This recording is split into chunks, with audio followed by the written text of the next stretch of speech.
नमस्कार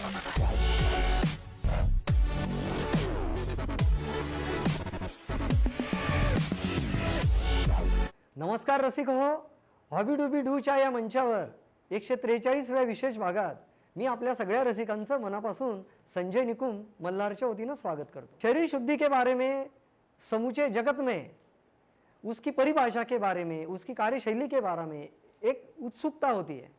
उसी उत्सुकता को मद्देनजर रखते हुए आज हम रूबरू होने जा रहे हैं प्राकृतिक चिकित्सक आचार्य सचिन जी से। नमस्ते सचिन जी। नमस्कार। सीधे चलते हैं अपने विषय प्रवेश में। बिल्कुल। डिटॉक्सिफिकेशन के बारे में सबसे पहले हमारे दर्शकों को बताने के पहले आपका जो ये प्रयास कब से चला आ रहा है, आप कब से इस क्षेत्र की तरफ जुड़े हुए हो, हमारे दर्शकों को थोड़ा इन्फॉर्मेशन दीजिए। नमस्कार। मल्हार कम्युनिकेशन का एक प्रकल्प है जो सोशल मीडिया पर प्रचलन में आया है, लोग पसंद कर रहे हैं।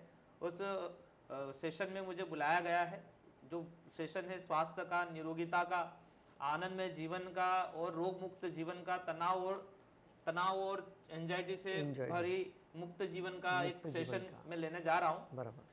मैं विगत 18 वर्षों से इस कार्य क्षेत्र में काम कर रहा हूँ। अरे वाह। लगभग मैंने 8 से 10 प्रदेशों में अपना इस तरह की गतिविधियां और एक्टिविटी कराई है। मैंने एक अनुसंधान भी किए है, काफ़ी सारी नई विधियों को विजात किया है कि हम किस तरह से तनाव मुक्त, रोग मुक्त और दवा मुक्त जीवन जी सकते हैं। बराबर। और ये तनाव मुक्त, रोग मुक्त और दवा मुक्त जीवन ही हमें एक स्वस्थ जीवन की तरफ, होलिस्टिक हेल्थ की तरफ, संपूर्ण स्वास्थ्य को प्राप्त करने का एक माध्यम बना है लोगों। बराबर। शुरू में जब मैंने इसको स्टार्ट किया था तो मैं भी घबराता था लोगों को कराने में। अच्छा। क्योंकि चिकित्साएं ऐसी थी कि लोग समझते नहीं थे और समझते थे तो डर जाते थे चिकित्साओं से।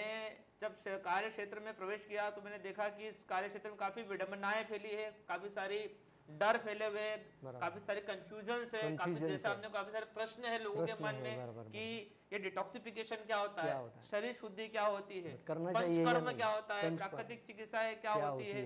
और लोग सोचते हैं कि ये जो बीमार पड़ जाते हैं बहुत से लोग, उन्हीं को इसको करना चाहिए। और जिनको करने का मन होता है या करने का सोचते हैं किसी बीमारी की वजह से, या फिर मन भी होता है ऐसे ही करने के लिए, तो उनको डर लगता है कि हम कर पाएंगे। बराबर है ना। ये जो और हम क्यों करें, हम तो तंदुरुस्त है, और हम तो तंदुरुस्त है, क्यों बराबर। तो ये सब चीजों की विडंबनाओं को लेकर मैं देश भर के प्राकृतिक चिकित्साओं के सेंटरों पर विजिट किया। और देखा, समझा कि लोग इतनी अच्छी चिकित्सा को कर क्यों नहीं रहे। बराबर। क्या कारण है? या तो कराने वाले की कमी है, या तो करने वाले में कोई प्रश्न है जिनका उत्तर चाहिए।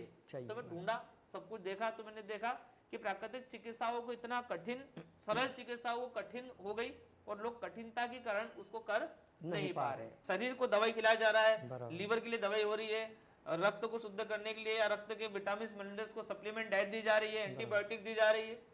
पर इस शरीर में जो 80% जो काम करता है हमारा मन, उसके साथ में कोई भी चिकित्सा नहीं की जा रही। क्या बात है। विश्व स्वास्थ्य संगठन WHO ने बताया है कि स्वस्थ की परिभाषा क्या है, हेल्थ की डेफिनेशन क्या है। तो बताया, डिफाइन किया चिंतन मंथन करके कि physical, mental, emotional, social and spiritual wellbeing, मतलब हम शारीरिक रूप से, मानसिक रूप से, सामाजिक रूप से, भावनात्मक रूप से और आप भी आध्यात्मिक रूप से भी स्वस्थ होना जरूरी है।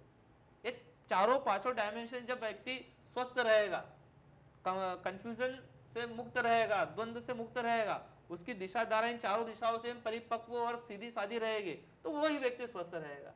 पर हो क्या रहा कि व्यक्ति मानसिक रूप से तनाव में जा रहा है। हमारा जो एजुकेशन सिस्टम डेवलप हो रहा है, बच्चों को भागना सिखाया जा रहा है, बच्चों को कंपटीशन करना सिखाया जा रहा है, बच्चों को बोला कि तुम्हारे मार्क हाई लेवल के होना चाहिए, तुम टॉप लिस्ट में होना चाहिए। हर बच्चा तो टॉप लिस्ट में जाएगा ही नहीं, जाएंगे 3, बचेंगे 93। वो 93 क्या करेंगे? या सुसाइड करेंगे, एंजाइटी में जाएंगे, डिप्रेशन में जाएंगे, वही रहा। हर माँ बाप चाहता है मेरा बच्चा टॉप करे, इसलिए आपने ये राह चुनी। हाँ, तो जो तनाव, चिंता भरे चीजों से मुक्त होकर थेरेपी कोई बनी नहीं। तो वो क्या रहा कि हम मन को नहीं पकड़ पा रहे, मन में जो तनाव है, चिंता है, डिप्रेशन है, वो नहीं आ रहे। तो चिकित्साओं के साथ में उमंग, उत्साह, संकल्प शक्ति, विल पावर, खुशी, प्रसन्नता और आनंद को नहीं जोड़ा जा रहा है। हॉस्पिटल में जाते हैं तो हमको ऐसा लगता है अच्छे से अच्छा हॉस्पिटल में चल जाए, है ना, पर वहां पर रुकने का मन करता है क्या? नहीं करता। क्यों नहीं करता है? क्योंकि सब उदास लोग हैं वहां पे। कराने वाले भी उदास, करने वाले भी उदास, निगेटिव ऊर्जा है, नेगेटिव ऊर्जा। नेचुरोपैथी सेंटर पे भी यही हुआ। हुआ। तो मैंने देखा नेचुरोपैथी का तो नाम, प्राकृतिक चिकित्सा नाम प्रकृति के साथ में जुड़ा है, और प्रकृति का दूसरा नेचर को ही भूल गए कई तो। प्रकृति का दूसरा स्वरूप आनंद है, आनंद है। प्रकृति का दूसरा सुख है, प्रकृति का दूसरा स्वरूप शांति है, प्रकृति का दूसरा स्वरूप उमंग है, उत्साह है। हम सुबह सुबह जो उड़ते हैं, पंछी को उड़ते रहते तो उमंग आती है।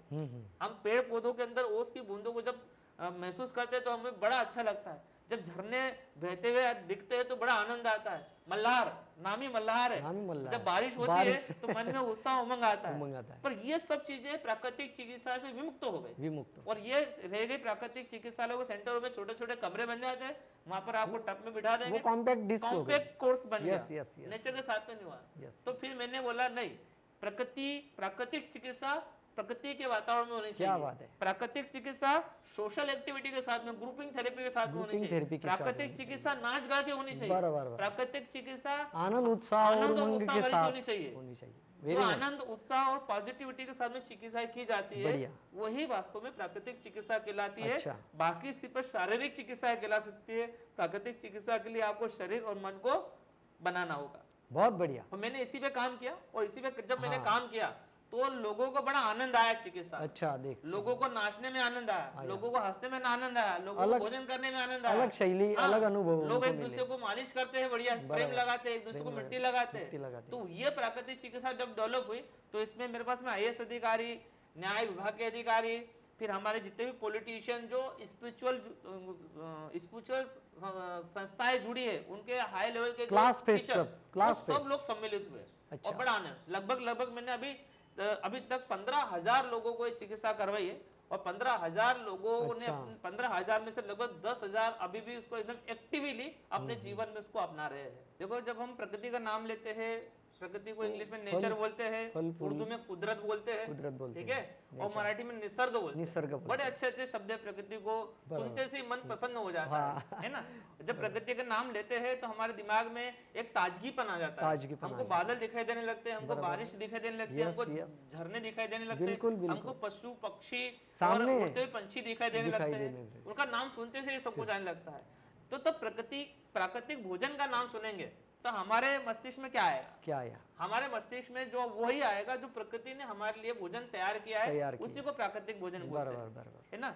और व्यक्ति को छोड़कर, इंसान को छोड़कर, मनुष्य को छोड़कर जितने भी जीव जंतु है उस आहारचर्या का पालन करते हैं। वो सभी को प्रकृति ने जैसा भोजन दिया है, सदियों से नहीं, जब से सृष्टि बनी है, जब से सृष्टि का निर्माण हुआ है, जब से जीव जंतु और प्राणी जगत इस सृष्टि पर अस्तित्व में आए होंगे, उसी दिन से सृष्टि ने उनके खान पान और भोजन की व्यवस्था बनाई है। बराबर। इंसान को भोजन की व्यवस्था करने की जरूरत नहीं है, सृष्टि ने बनाई है। अच्छा, प्रकृति ने वो बनाकर रखी है। सिर्फ इंसान ही अपने भोजन की व्यवस्था जुटाता है, पर बाकी पशु पक्षी जो प्रकृति ने बनाई है उस व्यवस्था को ढूंढता और करता है। बराबर। तो कृत्रिम भोजन जिसमें हमने कृत्रिमता लाई, चलो हम मनुष्य बुद्धिजीवी, हम राजकुमार है इस सृष्टि के, तो हमको पका हुआ भोजन खा रहे, हम स्वादिष्ट व्यंजन बना के खा रहे विपरीत तरह से। पर एक समय था उसमें भी एक तरह उसको भोजन बनाने के तौर तरीके थे, कुछ हमारे ऋषियों ने उसको बनाया था कि इसको पौष्टिकता खत्म ना हो, विज्ञान का उसको आधार था। जो हमारे शाक सब्जियां है, अनाज है, उसकी पौष्टिकता समाप्त ना हो।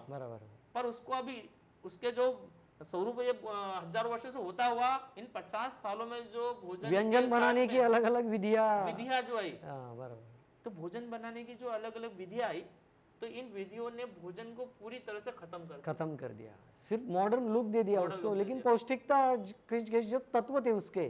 तो इसमें थोड़ा सा मैं मेडिकल साइंस की तरफ से कुछ चीजें ऐड करना चाहूंगा। बोलिए, है ना, कि भोजन क्या होता है। भोजन का मतलब ये होता है कि भोजन क्यों करते हैं हम लोग। भोजन इसलिए करते हैं कि हमको ऊर्जा मिले। और ऊर्जा किससे मिलती है? हमारे संपूर्ण शरीर में कैसे उसका कम्युनिकेशन होता है ना, हमारी पूरी बॉडी में ऊर्जा कैसे सप्लाई होती है। तो सप्लाई करने के लिए होता है लिक्विड, उस लिक्विड को बोलते हैं ब्लड, है ना। तो ब्लड बनता है हमारे भोजन से, और ब्लड में सब कंटेंट होना चाहिए जो एक सेल को, एक कोशिका को बनाने के लिए विकसित होते हैं। हमारे शरीर की जो बेसिक इकाई है या बेसिक आधार है वो कोशिका होती है। कोशिका से टिश्यू बनते, टिश्यू से ऑर्गन्स बनते, ऑर्गन से संपूर्ण शरीर का निर्माण होता है। ये एक बेसिक कंसेप्ट है एनाटॉमी का।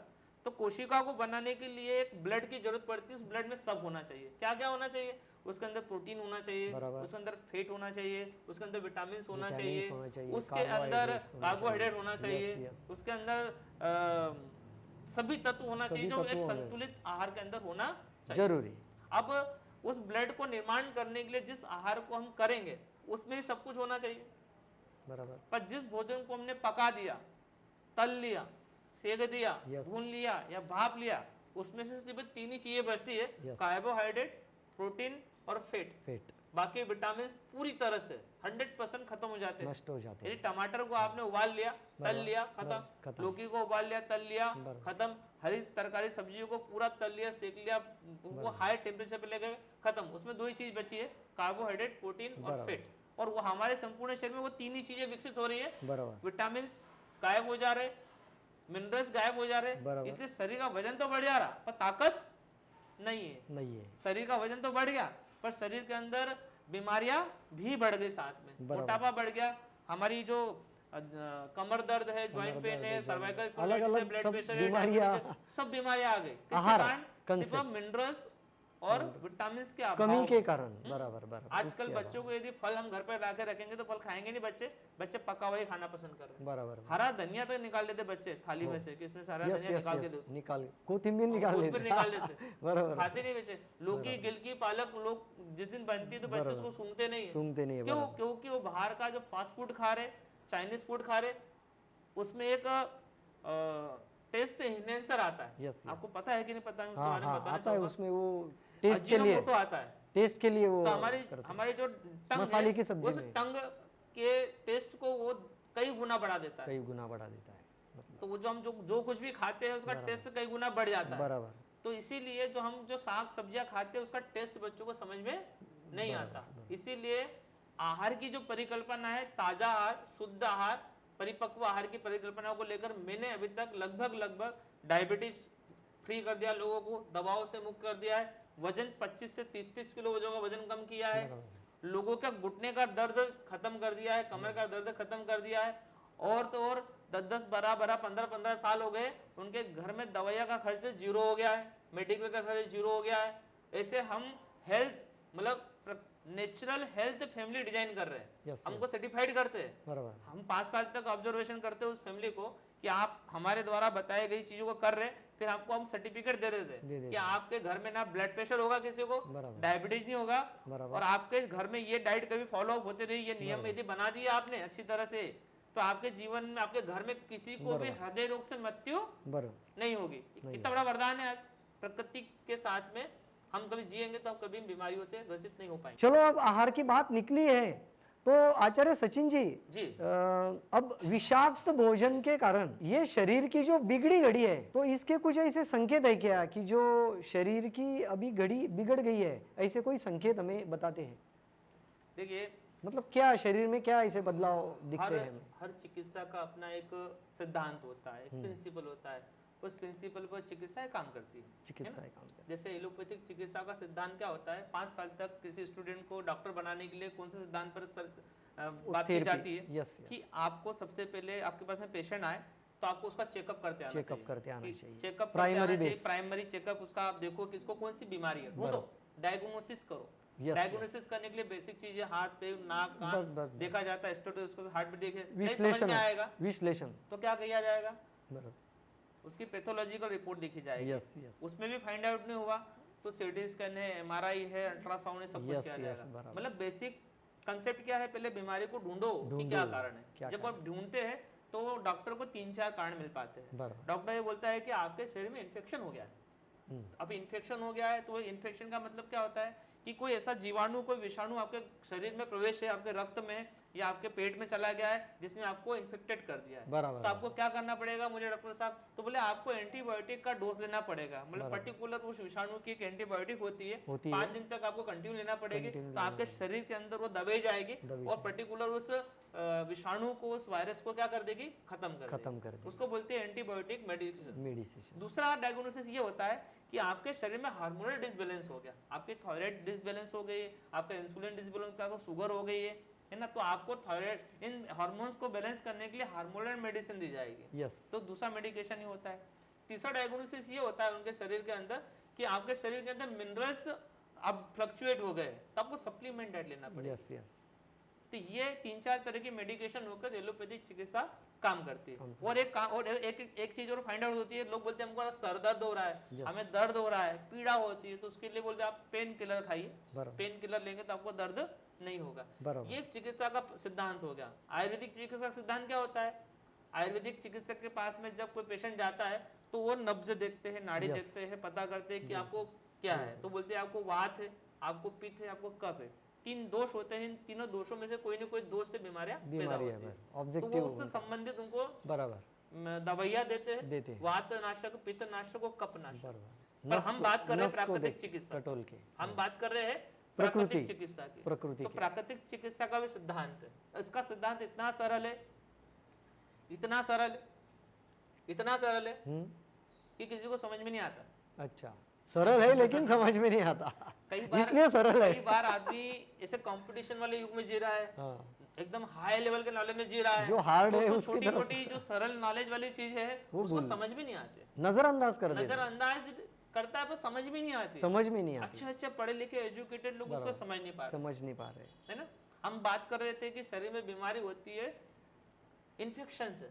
कोई वायरस आया हमारे शरीर में चला गया, इन्फेक्टेड हो गया, हमको बुखार आ रहा है, हमको कोरोना हो गया, हमको चिकनगुनिया हो गया, हमको डेंगू का भी खूब चल रहा है, डेंगू हो गया, बराबर। डेंगू का वायरस या डेंगू का मच्छर, है ना, या फिर कोरोना का वायरस सबको घुमा था, हुआ भी लगभग सबको हुआ था, पर मरा कौन और जिंदा कौन रहा, इस पर हमको चिंतन करना है। अच्छा, ठीक है। वायरस कहाँ पनपेगा? वायरस कहाँ पे पनपेंगे? गंदगी में, जहाँ गंदगी होगी, विपरीत चीजें है सब, मतलब उसके स्वरूप परिस्थिति, गंदगी कहाँ, वायरस कहाँ पनपते? जहाँ पर गंदगी होती है, जहाँ पर उत्पत्ति गंदगी को ही टॉक्सिन्स बोलते हैं, बराबर। मेडिकल लैंग्वेज में गंदगी टॉक्सिन्स बोलते हैं, संस्कृति में उसको विजातीय द्रव्य बोलते हैं, बराबर। और इस अब जहाँ पे गंदगी होगी वहीं पे विषाणुओं का प्रादुर्भाव होगा, बराबर। कोरोना काल में क्या हुआ? कोरोना काल में वायरस गया नाक के अंदर, 3-4 दिन तक उसने देखा मुझे नाश्ता मिल रहा है कि मिल रहा, फिर उसने देखा कि अंदर तो बहुत कुछ है, तो घुसा अंदर, घुसा और खाया और मल्टीप्लाई हुआ, और लंग्स को पूरा इन्फेक्टेड कर दिया, और व्यक्ति को दुनिया से विदा कर दिया, बराबर। हमारे जैसे व्यक्ति के शरीर में वायरस गया, घुसा अंदर, देखा कुछ खाने को नहीं मिल रहा उसको, टॉक्सिन्स है ही नहीं, बराबर। जब टॉक्सिन्स नहीं थे, कफ नहीं था, तो क्या होगा? वायरस मरेगा, इंसान मरेगा, बराबर, वायरस मरेगा। इसी को इम्यूनिटी सिस्टम बोलते हैं।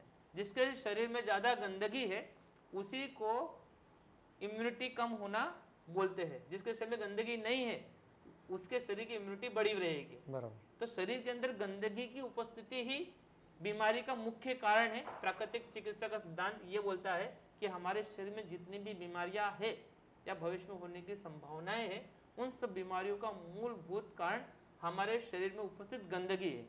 ये गंदगी आती कहाँ से? प्रवेश मार्ग क्या है? हम जो खाते हैं वो पचता है, और बचा हुआ क्या हो निकलता है मल के रूप में। यदि ठीक से नहीं निकलता है तो नियमित रूप से नहीं, नियमित वक्त पे भी, बराबर, नियमित वक्त पे, नियमित समय पर, और लोगों को ये नहीं पता है कि पेट साफ होना किसको बोलते हैं, तो जो नहीं निकलता परिभाषा ही नहीं पता है, बराबर। मल उत्सर्जन होना सबको पता होना चाहिए, मल उत्सर्जन किसको बोलते हैं, बराबर। किसको बोलते हैं मल उत्सर्जन? हम सब लोग टॉयलेट के लिए जाते हैं, रोज मल त्यागते हैं, देखते हैं अभी नहीं हुआ, फिर थोड़ी देर में और होगा, फिर बोलते हैं कि हम पूछते हैं कि हाँ हो गया, हाँ 2-3 बार हमारा अच्छे से हो जाता है। तो 2-3 बार आपका अच्छे से नहीं हुआ है, आपके पेट में गंदगी अटकी हुई है। प्रकृति के दूसरे जीव जंतुओं को टॉयलेट करने के लिए, शौच करने के लिए, मल त्यागने के लिए कितना समय लगता है? 1, 2, 3, 10 तक गिनो, तब तक वो अपनी पोटी कर देते हैं। और मनुष्य को कितना टाइम लगता है? पूरे फेसबुक के मैसेज पढ़ लेगा, टॉयलेट में जाके व्हाट्सएप पढ़ लेगा, 10-15 मिनट उसको लगते हैं, तब भी वो खाता इतना सा है, निकालता इतना आता है, वो भी ढंग से निकलता है। तो पचाता क्या होगा? तो जो मल का ही शरीर में जमाव जो होता है, वो जब पचता है तो उससे रक्त बनता है, उससे रक्त विकार होता है, पाचन संबंधी बीमारियां, उसके पाचन संबंधित बीमारियां तो होती है, और उससे उसके साथ में जो शरीर में मल जो रहता है उसी से रक्त रक्त बनता को है। विषाक्त करता है। रक्त विषाक्त हुआ तो रक्त जहाँ जाएगा, हार्ट को जाएगा तो हार्ट को ब्लॉकेज करेगा, वो तो पूरे किडनी शरीर को में जाएगा रक्त तो किडनी में किडनी स्टोन पैदा करेगा, बराबर, लीवर में जाएगा तो गॉल स्टोन पैदा करेगा, त्वचा में जाएगा तो चर्म रोग पैदा करेगा, सर में जाएगा तो बाल सफेद करेगा, आंखों में जाएगा तो आंखों में बीमारी पैदा करेगा। तो रक्त के अंदर की गंदगी है, वो गंदे ही मुख्य कारण है। प्राकृतिक चिकित्सा का मुख्य सिद्धांत ये है कि शरीर में जितनी भी बीमारियां है उसका मूलभूत कारण शरीर में उपस्थित गंदगी है, टॉक्सिन्स है। इसका इलाज क्या होगा? इसका इलाज क्या है? डिटॉक्स। डिटॉक्स। क्या बात है। शरीर को गंदगी से मुक्त करना। अब गंदगी से मुक्त कैसे करेंगे? शरीर के अंदर गंदगी तो चले गई है, तो शरीर के अंदर गंदगी जाने का मार्ग एक ही है, मुंह। उसी से भोजन जाता है, पचता है, बचाव निकलता है। बराबर। और निकलने के मार्ग कितने हैं? बहुत सारे। बहुत सारे। मलद्वार, मूत्र मार्ग, और सबसे बड़ा मार्ग त्वचा, रंध्री से पसीना निकलता है। तो हमारा कम से कम महीने में 3 से 4 बार, कम से कम हफ्ते में पंचेंद्रिय ऐसा पसीना निकलना चाहिए। पूरे रोमकूप से पसीना निकलना चाहिए। यदि नहीं निकल रहा है तो बीमारी 100% है। पेट हमारा साफ कैसे होना चाहिए? हम गए 1 मिनट में पेट साफ हो गया हमारा, वैसा होना चाहिए। पेशाब कैसी होनी चाहिए? एकदम सफेद पेशाब होनी चाहिए। पीली पेशाब है तो शरीर में एसिड बढ़ा हुआ है। ये 3 चीज होती है। आपका पसीना नहीं निकल रहा है, पेशाब पीली है, पेट ठीक से साफ नहीं हो रहा है, गैस और एसिडिटी हो रही है, मतलब शरीर की घड़ी बिगड़ी हुई है। शरीर की घड़ी बिगड़ी हुई है। तो ये दर्शाते हैं कि भविष्य में आपको अर्थराइटिस होगा, ब्लड प्रेशर होगा, डायबिटीज होगी, और आपकी उम्र 30 साल से 40 साल घट जाएगी। मतलब 60 साल में आप सोचेंगे मैं बूढ़ा हो गया। बिल्कुल। आदमी 100 साल जिंदा रहने वाला 60 साल में यदि अपने को बूढ़ा समझ रहा है और बूढ़ा में जिंदगी जी ली, तो 40 साल उम्र के हमने कम कर। तो सर, प्राकृतिक चिकित्सा, ये आपने एक अलग रोल मॉडल दुनिया के लिए तैयार किया। जो प्रक्रिया है तो वो आपकी चिकित्सा पद्धति में कौन कौन सी है? बहुत सरल। स्वस्थ रहना बहुत सरल है। अच्छा। इतना सरल है कि इस कठिन वाले युग में लोग उसको समझते नहीं कि हमारी डायबिटीज इतनी सरलता से सही हो जाती है। बराबर। हमारा मोटापा इतना, हमारा वजन इतनी सरलता से कम हो जाता है ना। लोग न्यूट्रिशन डाइट के पीछे भाग रहे हैं, प्रोटीन डाइट के पीछे भाग रहे हैं, जिम में जा रहे हैं, इधर भाग रहे हैं, उधर भाग रहे हैं, पर वजन कम करना दुनिया का सबसे सरल काम है। बराबर। पसीना निकालना बहुत सरल है। आप लेटे लेटे पसीना, आज 1 लीटर पसीना निकाल सकते हो, लेटे लेटे, बिना हिले डुले। हमारे पास में ऐसी विधियां है। अच्छा। आप पेट साफ कीजिए, आप मुंह से लेकर मलद्वार तक। अभी तक हमने कितना अनाज खाया होगा? बराबर। बचपन से लेकर कितना अनाज खा गए होंगे? ढेर सारा, कुंटलों अलग। तेल के डब्बे कुंटलों से खा गए होंगे। बिल्कुल। है ना। हमने इतना खाया, पर हमने अभी तक मुंह से लेकर मलद्वार तक जो हमारा फूड पाइप है उसको क्लीन किया नहीं किया आज तक नहीं किया। बराबर। और पसीना निकलता है प्राकृतिक रूप से, तो हम क्या करते हैं? निकलने देते हैं कि निकलने के लिए मना करते हैं? निकलने नहीं देते। एसी में बैठ जाते हैं लोग, पंखे कूलर लगा लेते हैं। मेहनत और परिश्रम तो ऐसे भी नहीं कर रहे हैं, और थोड़ा बहुत प्रकृति निकाल रही है धूप। लाइफस्टाइल में रही नहीं अभी। और खानदेश एरिया में रह रहे तो इधर पसीना निकलता ही है। धूप से बचते हैं, धूप में निकलते नहीं, या स्कार्फ वगैरह। शरीर से हम गंदगी जहाँ से निकल रही है उसको निकलने नहीं देना चाहते। आपको पता है कि नहीं पता, मैं बताना चाहूंगा हमारे हिंदुस्तान के लोगों को, भारत के लोगों को, ध्यान से सुनिएगा कि हम कहाँ पे रह रहे हैं। हम ऐसी जगह पे रह रहे हैं जहाँ पर हमको सब ऋतुएं मिलती है। हमको बारिश मिलती है, हमको पर्याप्त मात्रा में धूप मिलती है, हमको ठंड भी मिलती है। कुछ देश ऐसे हैं जहाँ पर ठंड होती है और बहुत ठंड होती है। 2 ही मौसम होते हैं, ठंड होती है और बहुत ठंड होती है। और कुछ दिन साल में धूप निकलती है। अच्छा, बराबर। धूप के लिए वो तरस जाते हैं। और जिस दिन सूरज निकलता है तो आनंदोत्सव मनाते हैं। सरकार छुट्टी घोषित नहीं करती, सूरज घोषित करता है कि आज धूप निकल के, मतलब छुट्टी। वो लोग जाते हैं, कपड़े उतारते हैं और धूप में बैठते हैं। क्या बात। लाखों रुपया खर्च करते हैं जब सूरज नहीं निकलता उनके देशों में। लाखों रुपया छुट्टी लेके आते हैं, 1-1 महीने की। इंडिया में आते हैं, समुद्र किनारे 1-1 महीने धूप में लेटते हैं। क्यों? क्योंकि धूप से ही हमारे को सब चीजें मिलती है। तो मैं बात कर रहे थे कि बॉडी डिटॉक्सिफिकेशन कैसे होता है, आपकी चिकित्सा हम कैसे कराते हैं। हमने क्या करा कि लोगों पर समय है नहीं, लोग आना चाहते नहीं, लोग करना चाहते नहीं। बराबर। पर दुनिया है और हमने सुधारने का संकल्प लिया है, तो कैसे सुधारे? तो हमने फिर क्या करा कि हम पूरे देश में घूम रहे हैं, अच्छा, और लोगों इकट्ठा करते हैं, है ना, किसी पार्टी प्लाट में, लॉन में, जहाँ पर मंगल कार्य, विवाह समारोह होते हैं, वहाँ पर इकट्ठा करते हैं, सम्मिलित, है ना, और इकट्ठा करते हैं, उनको सुबह सुबह बुलाते हैं वहाँ पर, अच्छा, और रूटीन बनाते हैं कि सुबह जल्दी उठो, उनको घुमाते हैं, अच्छा, ताजी हवा खिलाते हैं, ताजा पानी पिलाते हैं, बराबर, और फिर क्या करते हैं, उनके रोमकूप को खोलने के लिए एसिड से मसाज करते हैं। अच्छा, ऐसे एसिड से, क्यों? क्योंकि त्वचा पर हमने साबुन लगाया है, यस, एक लेयर जम गई है, बराबर, डेड स्किन उसको लगी है, Yes. अभी रोमकूप बंद हो गए हैं, वो गलती खोलने से हैं। भी यदि धूप निकलती है और हम कुछ मेहनत करते हैं तो पसीना पूरे शरीर से निकलता है, यहाँ से निकलता है, क्योंकि इसी को खूब रगड़ते हैं हम, यस यस यस, ये साफ रहता है, बाकी त्वचा के रोमचूत बंद है, रोम तो एसिड लगाते हैं। अब एसिड क्या उसको बोलेंगे, पीएच बैलेंस एसिड होता है, सरसों का तेल। सरसों का तेल, यदि सरसों के तेल को बॉडी पे हम लगाते हैं, अप्लाई करते हैं, बराबर। और धूप में आधा घंटा लेट जाते हैं, तो रोमकूप पूरे खुल जाते हैं। अब जब रोमकूप खुल जाते हैं तो हम क्या करते हैं, एक पूरी बॉडी को एक पॉलिथीन में पैक करते हैं, उसको बोलते हैं सनबाथ। सनबाथ, एक बैग आती है, बराबर। उस बैग में पैक कर देते हैं पूरी यहाँ तक, अच्छा, और सर के ऊपर कपड़ा रखते हैं, हाँ, और धूप में लेटा देते हैं, ऊपर से धूप पड़ती है और अंदर पूरी तरह से एयर टाइट होते हैं हम, यस यस यस, तो पसीने की बूंदें निकलना चालू होती है रोमकूप से, क्योंकि सरसों के तेल ने एसिड से वो रोमकूप को खोल दिया वो है, द्वार सब खुल जाते पूरे हैं द्वार खुल गए, शरीर तो के, पूरे शरीर की त्वचा से एक एक रोमकूप से 10-10 बूंद क्या निकलती है, पसीना निकलता पसीने है। निकलते और जब पसीना निकलता है तो आप ऐसे गिलास में ऐसे कम से कम 2 से 3 गिलास भर के पसीना निकलता है, इतना? आप कलेक्ट कर सकते हैं क्या अंदर। बात है, और वाह, कलेक्ट जब करते हैं तो एक व्यक्ति ने जब कलेक्ट करा और उसे घर पे ले गया, और ऐसे पौधे में उसने क्या करा, मैंने कहा डालना है इसको, आंगन में वो घास लगी थी वहां फेंक दिया एक फेंक ने, दिया। तो दूसरे दिन तीसरे दिन जाकर देखा उतनी घास क्या हो गई, खत्म हो गई, खत्म हो पूरा शरीर का इतना विषाक्तता जहर, सब। विषाक्तता, शरीर का यस, जो यस। अम्ल, शरीर का जो पित्त है, वो सब- एसिड है, उस पसीने में निकलता है। क्या बात, और ये पसीना नहीं निकलता है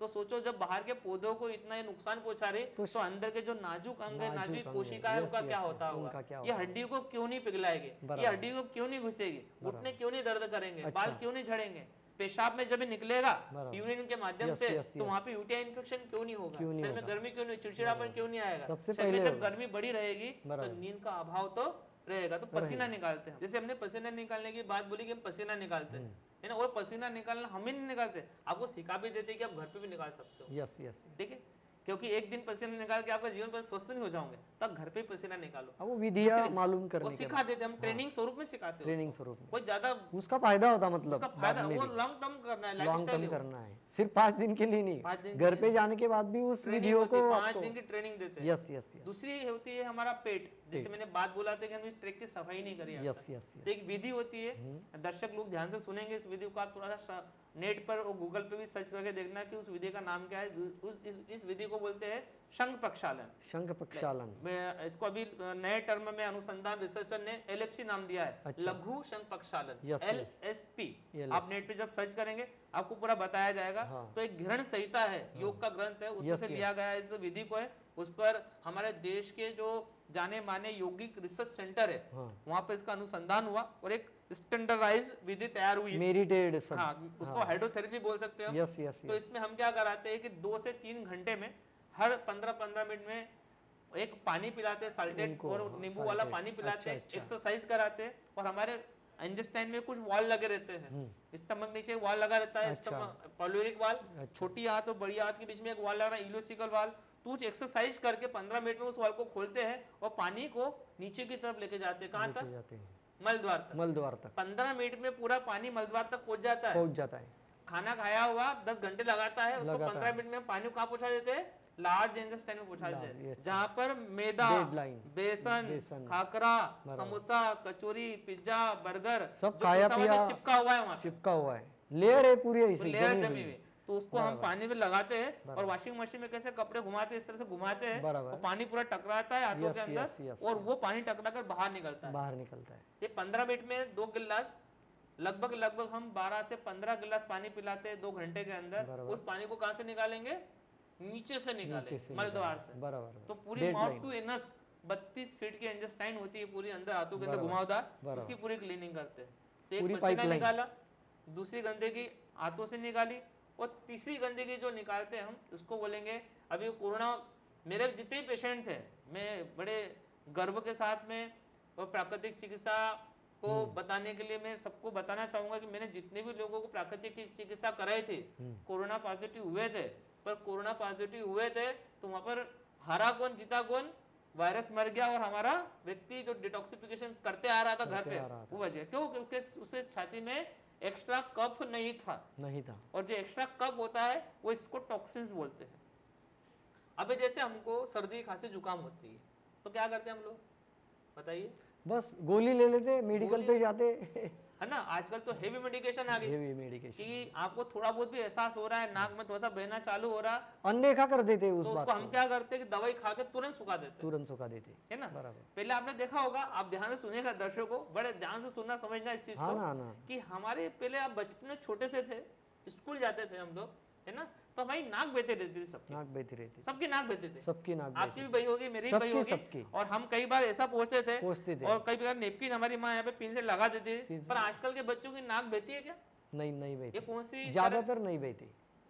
उनका मेडिकेशन इतना पावरफुल होता है कि सर्दी खांसी को सुखा देता रहा। बराबर। तो अब तक जो नाक बहती क्यों है, सर्दी होती क्यों है, मैं बताना चाहूंगा दर्शकों को कि हमारे फेफड़ों में एक सिस्टम लगा होता है जिसको म्यूकस सिस्टम बोलते हैं। हम श्वास लेते हैं, वातावरण में कई धूल के कण होते हैं, धुएं के कण होते हैं, वो अंदर जाते हैं नाक में, तो यहाँ पे रोए होते हैं, चिपक जाते हैं, और धुआं और हवा अंदर जाती है तो वो म्यूकस में चिपक जाती है, शुद्ध हवा एल्वेओलाइज तक जाता है।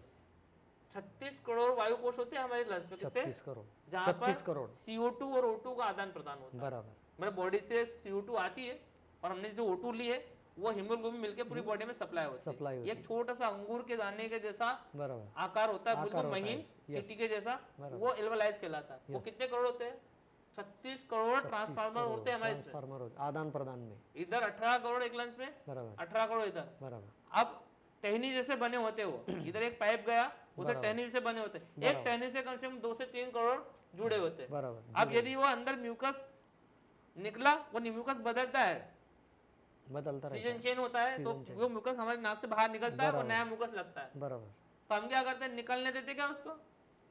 सर्दी खांसी होती है तो नहीं ना, हम दवा खाते सुखा देते, वो लेयर सूख गया, फिर दूसरी बार वो निकला तो सूख गया, तो लेयर टू लेयर कब जमते जाता है। और हमारे छाती के एल्वेओलाइज है वो 36 करोड़ से सिर्फ 10-12 करोड़ में हम काम करते हैं, है ना। बचपन में दौड़ते भागते थकते, हाँ समय श्वास फूलती नहीं है, फिर एक उम्र के बाद में थोड़ा सीढ़ी चढ़ी तो क्या होता है, बराबर, श्वास फूल जाती है, मतलब हमारे एल्वेओलाइज बंद पड़ गए। तो इन 5 दिनों के अंदर हम क्या करते हैं, कुछ आहारचर्या में ऐसा कुछ चीजें खिलाते, खजूर खिलाते, हल्दी है, कुछ अदरक है, ऐसी जड़ी बूटियां खिलाते हैं जिससे आपका जो कफ है वो पिघलता है और इसको हम कफ को भी बाहर निकालते हैं प्राकृतिक रूप से। वमन क्रिया उसको बोलते हैं, वमन क्रिया। पसीना निकालने को सूर्याश्म बोलते हैं, पेट को साफ करने को शंख प्रक्षालन बोलते हैं। और इसके अलावा लगभग और 15 प्रकार की चिकित्साएं होती है, जिसके अंदर जल नीति है, योग है, प्राणायाम है, अग्निहोत्र है, आसन है, प्राणायाम है, ध्यान है, हास्य योग है, नृत्य चिकित्सा है, मिट्टी चिकित्सा है, जल चिकित्सा है, फल लपेट है, ऐसी 22 प्रकार की चिकित्साएं 5 दिन के अंदर इस छोटे स्वरूप में करते हैं। जब 5 दिन तक शरीर से गंदगी बाहर निकाले, कभी पसीना निकाल रहे, पेट साफ कर रहे, तो शरीर का हम पहले दिन वजन ले लेते हैं। तो हम जब गंदगी बाहर निकालेंगे तो क्या होना चाहिए, आखिरी दिन 5वें दिन वजन कम होना चाहिए, कम से कम 2 किलो सबका वजन कम होता है। क्या बात? और अधिकतम 4 से 5 किलो वजन कम होता है सिर्फ 5 दिनों के अंदर। अच्छा। और हम जो रूटीन को दिनचर्या देते हैं उसके बाद में 3 महीने यदि वो फॉलो अप करते हैं तो आपका 3 महीने में यदि ज्यादा वजन बढ़ा है, ओबेसिटी है, एक्स्ट्रा फैट है बॉडी के अंदर, तो आप BMI पे आकर स्वस्थ हो जाते हो। घुटने का दर्द गायब, कमर दर्द गायब, blood pressure normal, diabetes normal, कब्ज, गैस और एसिडिटी परमानेंट क्योर, बराबर, माइग्रेन परमानेंट क्योर, नींद 8 घंटे की एकदम डीप साउंड स्लीपिंग नींद आएगी आपको, बहुत अच्छी वाली नींद आएगी। तो इतनी बढ़िया चीजें होती है। यही कोर्स क्या हुआ, हिंदुस्तान 140 करोड़ लोगों से भरा है ना। 140 करोड़ में से 2-4 करोड़ ही अच्छे इकोनॉमिक लेवल पर मजबूत है ना, बाकी सब मिडिल क्लास है, पैसा खर्च करने के लिए 10 बार सोचते हैं। तो ये सरल चिकित्साएं थी जो मिट्टी से, हवा से है, धूप से है, जिसके लिए पैसा खर्च करने की जरूरत ही नहीं है। जब मेडिसिन नहीं है डॉक्टर नहीं है, बराबर तो चिकित्साओं में खर्चा किसी चीज का है ही नहीं, मशीनें है ही नहीं उपयोग, हवा में रहना है, धूप में रहना है, मिट्टी लगाना है और बस चीजों को स्टैंडर्डाइज तरह से करना है जैसे सुपर गाइडलाइन में। बराबर हम जगह जगह पे शिविर लगाते हैं बराबर और शिविर में लोगों को सुबह 5 बजे बुलाते हैं और 10:30 बजे फ्री कर देते हैं उसको, अच्छा ताकि आप अपने घर पे काम भी कर सको, रूटीन बराबर जॉब भी कर सको, माता बहन अपने घर में बच्चों को भी संभाल सके, बच्चे कॉलेज वगैरह ड्यूटी भी कर सके। बराबर। तो सुबह 5 बजे से लेकर 5:30 बजे से लेकर 10:30 बजे चिकित्सा। आने वाली 16 से 21 नवंबर में आपके जलगांव में आदित्य फार्म में ये शिविर हम आयोजित कर रहे हैं। पिछली बार हमने श्री कृष्ण लॉन में संपन्न किया था, उसमें लगभग 250 लोग थे और इसमें कम से कम 300-400 लोग रहेंगे। कहाँ पे? आदित्य फार्म में। और बड़ा आनंद आता है। आप सोचिए कैसा दृश्य होता होगा जब 250-300 लोग लॉन में मुल्तानी मिट्टी लगाकर डांस कर रहे हैं, लेपन उसका लेपन डांस है कर रहे हैं शरीर पर, और एक दूसरे को मिट्टी लगा रहे हैं, है ना, होली खेल रहे हैं, होली खेल रहे हैं, म्यूजिक के साथ डांस कर रहे हैं, पसीना निकाल रहे हैं सब लोग, तो बड़ा आनंद आता है। एक दिव्यता से, भव्यता से, सोशल हेल्थ के साथ में जुड़ाव ग्रुप होता है। और मैं बोल रहा था ना कि डेफिनेशन हमने स्टार्ट कहाँ से की थी ये वर्कशॉप, फिजिकल लेवल पर क्लींजिंग 100%, बराबर मेंटल लेवल पर आप हास्य, नृत्य, सोशल एक्टिविटी के साथ में पूरी तरह से तनाव मुक्त हो जाते हो 5 दिन में। हो जाते हैं। इमोशनल क्लींजिंग के लिए हम एक ध्यान कराते हैं, बराबर। वो ध्यान में आधे घंटे तक वो आईपीएस अधिकारी हो, पुलिस अधिकारी हो या एमएलए हो, विधायक हो, महिला हो, पुरुष हो, बच्चा हो, आधे घंटे तक रोता है, बराबर एक ध्यान कराते हैं हम, इतना रोता है बच्चा, वो भी टॉक्सिन निकल जाता है। Yes emotional emotional, yes yes yes. और सोशल बिहेवियर में क्या होता है, कोई बोलता है कि मैं अधिकारी हूँ, मैं व्यापारी हूँ, मैं गरीब हूँ, मैं बीमार हूँ, या तो सारे जमीन पर आ जाते हैं, अहंकार है या तो गिल्टी है, गिल्टी ये है। 2 चीजों से तनाव पैदा होता है। बराबर। पर हम क्या करते हैं, हम सबको मिट्टी लगा देते हैं और बोलते हैं कि पहचान हो कौन हम प्रकृति के एक ही प्राणी हैं, सब भाई बहन एक दूसरे के साथ में। तो सोशल एक्टिविटी बड़ी अच्छी होती है। कुछ लोग बोलते हैं कि हम तो कैसे करेंगे, तो हमारे रेगुलर कोर्स भी चलते हैं। यहाँ पर जलगांव में अभी मैं 3-4 साल रुका हूँ, तो यहाँ पर डॉक्टर रवि महाजन जी का एक रिसोर्ट है, बड़ा सुंदर रिसोर्ट है, प्राकृतिक वातावरण है, वहाँ जाते से मुझे अच्छा लगा। कम से कम 20,000 पेड़ लगे वहाँ पे, बराबर। तो वहाँ पर टेंट पे रुकने की व्यवस्था है। तो वहाँ पर 50 लोग आते हैं हर महीने मेरे पास में, पूरे देश भर से, मुंबई, पुणे, नासिक, जलगांव, दिल्ली, सब दूर से लोग आते हैं, रुकते हैं। 5 दिन का कोर्स होता है, महीने में हर तारीख बुक होती है। एक कैंप हमारा तुलसी हेल्थ केयर पे लगता है। हमारे इस जिले के एक महामंडलेश्वर संत पंत संप्रदाय के महामंडलेश्वर स्वामी जनार्दन हरि महाराज जी 12 करोड़ की लागत से, कितने करोड़, 12-15 करोड़ की लागत से वहाँ पर उनके भक्तों ने एक तुलसी हेल्थ केयर बनाया है पेशपुर में, वडोदरी। और उसकी जिम्मेदारी भी मुझे अभी मिली है और मैं उसको ऑपरेट कर रहा हूँ। 5 डे के कैंप वहाँ पे भी लगा रहे हैं। तो इस तरह से पूरे जन चेतना, घर घर प्राकृतिक चिकित्सा हो, हर व्यक्ति प्राकृतिक चिकित्सा करे, हर गांव प्राकृतिक चिकित्सा हो और पूरा देश दवा मुक्त हो जाए, रोग मुक्त हो जाए और इमरजेंसी के लिए हॉस्पिटल की व्यवस्था रहे। बहुत ही बढ़िया तरीके से आचार्य सचिन जी ने हमें प्राकृतिक चिकित्सा का ये जो उपलब्ध दिया है, उनके शिविर के बारे में, उनके आज तक के सफल प्रयास के बारे में उन्होंने हमें रूबरू किया। बहुत अच्छी जानकारियां हमें दी। हॉबी डूबी डू के मंच पर से मैं संजय निकुम मल्हार की ओर से आपका बहुत बहुत आभारी हूँ। धन्यवाद। आपके अगले सभी प्रकल्पों के लिए हमारी ओर से आपको तहे दिल से शुभकामनाएं। सबको बहुत बहुत धन्यवाद, सबको प्रणाम।